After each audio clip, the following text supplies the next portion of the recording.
call on the next presenter, Alida. There we go. And while you set up, I'll quickly do the introduction. So Alida is one of our students here at, well, technically past student, but let's say one of our students here at Noroff. I'm planning to graduate now in June with a bachelor's degree in cybersecurity.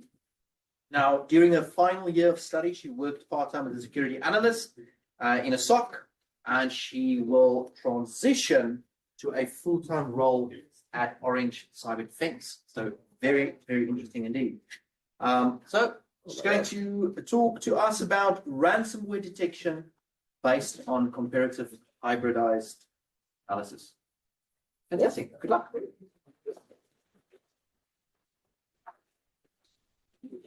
So, yes, thank you for the introduction. My bachelor project was really exciting because I got to investigate how we could write more robust detections for one of the most sort of dangerous threats in the cybersecurity landscape now, which is ransomware. So ransomware is when the attacker will encrypt the files on the computer and then demand a ransom for the decryption key to restore the files.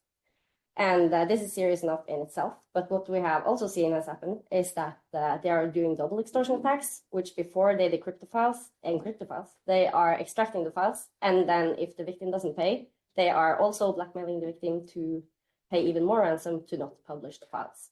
And this can be really serious because sometimes it's intellectual property, it can be personal information. So this increases the pressure even more. And to make it even worse, we have seen ransomware as a service being deployed sort of as a business model with organized crime, where even non-technical threat actors could launch sophisticated ransomware attacks because they can lease infrastructure or get others to write the ransomware for them. And then as a payment for this, the authors or providers of the ransomware as a service get the percentage, for example, of the ransom demand. What can be seen is that ransomware has just increased in frequency. So these are numbers pulled from leak sites that Palo Alto has been monitoring. So of course, this can be a bit hard to get the perfect estimate of. But by monitoring these sites over time, you can at least see a very big increase. And in 2024, around 6,000 posts were made to these leak sites, and this indicates 6,000 attacks. And behind each of these attacks, there is a ransom demand, which has also increased. And in 2024, for each of these 6,000 attacks, it was a ransom demand of $2 million, or actually a ransom payment. And that is money going straight to organized crime. So although we are trying to stop ransomware, we are not successful because it's still a really big problem. And what we want to do is because ransomware is malware, it is a file which ends up on the system, and we want to stop it before it executes and encrypts the files on the system. So we can detect it as we do with other malware by using a very common way to do this is still signature-based detection. But the really big problem with this is that it's very easy to change. Because as illustrated, you can use other signatures as well, but a very common way to identify a malicious file is the file hash. But as you can see here, it's very easy to just change this. If you just alter one character, the entire hash changes, and the hash might not be known anymore, and it might be allowed to run on the system because it's not known as malicious. And the threat actors are also aware of this. So altered versions of the ransomware or new versions of the ransomware are often able to evade detection. So what I wanted to do in my bachelor project was to try to find a better way to write detections, which is not so linked to one file only. So I compared two widely different ransomware families. Phobos is deployed as a ransomware as a service and has been around for around 5 years, so it's a bit older. And Black Suit is newer, and it's also the name of a group, so they are more targeting their own victims, sort of, not as ransomware as a service, but they're widely different, which you're going to see later on also. So the idea was that if two completely diverse families have something in common, which both makes them ransomware, then this should be applicable to even new types of ransomware or other types of ransomware. So it's not tied to only what a signature which might detect phobos. So that was the idea behind the project. And what I did was analyze it with the hybridized framework. And so it contains static analysis, which is everything you can find about the file before it has executed. And it was also dynamic analysis, which is all the observations while the file is running. I also did a separate network analysis for the network traffic that was generated during the dynamic analysis, and also forensic analysis for everything left on the system after the file has executed. And I also included MITRE attack mapping, which I'm not going to go into that. We have had a nice introduction to that now, but it's included in the complete report I wrote. And after I'd done this comparison, I wanted to write then a YARA rule based on my findings. So in practice, I ran the 2 samples in 4 online sandboxes. So this is what it looked like. It was a bit fun to see how it would be like without danger, what it would look like to be affected with ransomware. So this is what it looks like if you are infected with black suit ransomware. And these sandboxes generate, it's not like a hardware-based system, it's online sandboxes, they're free, you could just upload the files to it and run it, and you get a detailed report, and if you know where you're looking, you get all the registry key changes, everything is logged, and you can also download all the files you need for example, PCAPs for network traffic. So everything you need as if you were analyzing on a hardware system. So they're pretty good. And I made some interesting observations for both of them because, as I said, they were very different. So I'm only going to highlight the most important things, or what I found most interesting.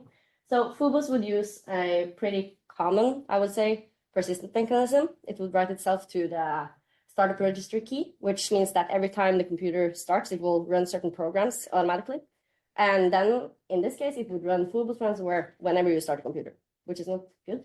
And then it would also drop another executable immediately after it started running on the system.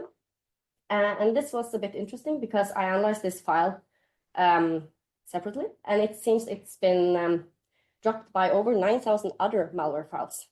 So it's reuse of code. So what this file will do is it's a beaconing function. So what it does, it's telling the attacker that the victim machine has been successfully infected. So it will connect to that domain and download a tiny file over and over again, just to let the attacker know that the ransomware has worked. And then it will delete itself. But it's interesting to see that it was shared by so many, and it wasn't only ransomware, it was like all type of malware. So this is clearly something that's used by others, but sadly not Blacksuit though. So Blacksuit was very different. First of all, it was hard to make it run in the sandbox. I couldn't make it execute. I uploaded it and I even tried to live interact with it and double click and tried like so many things, but it needs a command line argument to run. And if you don't have this command line argument, it won't do anything. The sandbox just said, oh, it's a benign file. And I was like, it's not. I know it's not. It's supposed to destroy the computer, but it didn't. But when you provide ID or name, and then a 32-bit number, it will delete backup, display ransom note, encryption, and also perform lateral movement with SMB.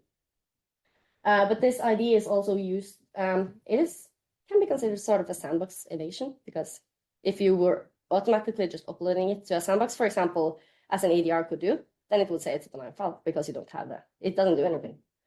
And the ID is also included in the ransom note itself. So that was a bit special. But they had something in common, even though they were very different. So as I said, I did it systematically. So with the static analysis, I found out that they both have high entropy. And this is indicating that the file is packed or encrypted or otherwise obfuscated. And also, I found some similar imports in the PE header, which is the mandatory metadata for all Windows executables. It's telling what functions that program is going to need from the operating system. So it can tell a lot about what the file is going to do. And I found something that's common for basically every Windows executables because it's a program, but I also found some common or suspicious detection evasion methods, which I'm going to come back to. During the dynamic analysis, as you saw, it was very different, but they had one command line that they both performed, which is the one you see here. It deletes the shadow copies on the machine, which is a sort of, it could be used as a backup function. If the files were encrypted, you could restore from snapshots created automatically by Windows. But if you run this, you cannot do that anymore because they don't exist. So this is to inhibit system recovery and also increase the impact of the attack so that the victim has to pay the ransom and cannot restore the files otherwise.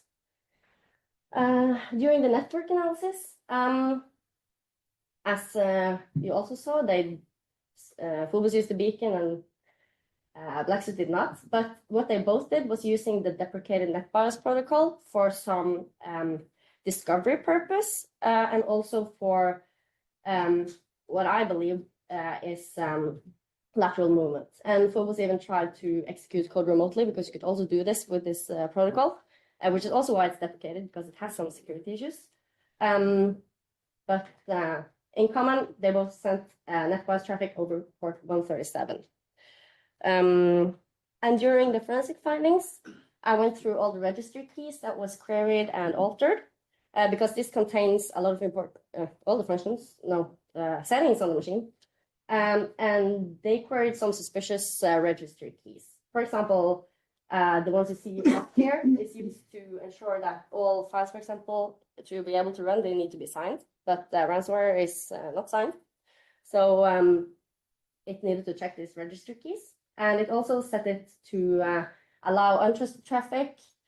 And also it performed the common system discovery by checking the language of the country, language of the computer it had infected. And this is common because the attacker doesn't necessarily want to infect the country where they're from themselves. And after I gathered all of this, I wanted to choose something to write my detection rule on because now I know that this was in common for both the families, but I needed to choose the best one to write a detection that could actually be used in practice. And I decided to use Yara because it's widely used. It's quite easy to write in it, which you'll see later. And I used the pyramid of pain to try to choose which IOCs indicators of compromise I was going to use in my rule. And I also created some evaluation criteria to try to make a good rule as possible, which you can see there. So what I chose to do was to use the static features I found, because this is the early stage possible that you can detect ransomware because the file hasn't done anything yet. It's just not executed, it's just there. So no harm done yet. So I made it to trigger on the imports from the PE header, which is sleep, wait for single object, and wait for multiple object. And these are a sandbox evasion technique that is used to delay the execution of the program so that when you upload it to the sandbox, it won't do anything. It will wait until the sandbox times out, and then the sandbox says it's a banana file. But when it's on a real life system, you have infinite time, at least more than the sandbox has, and then it does all the malicious stuff.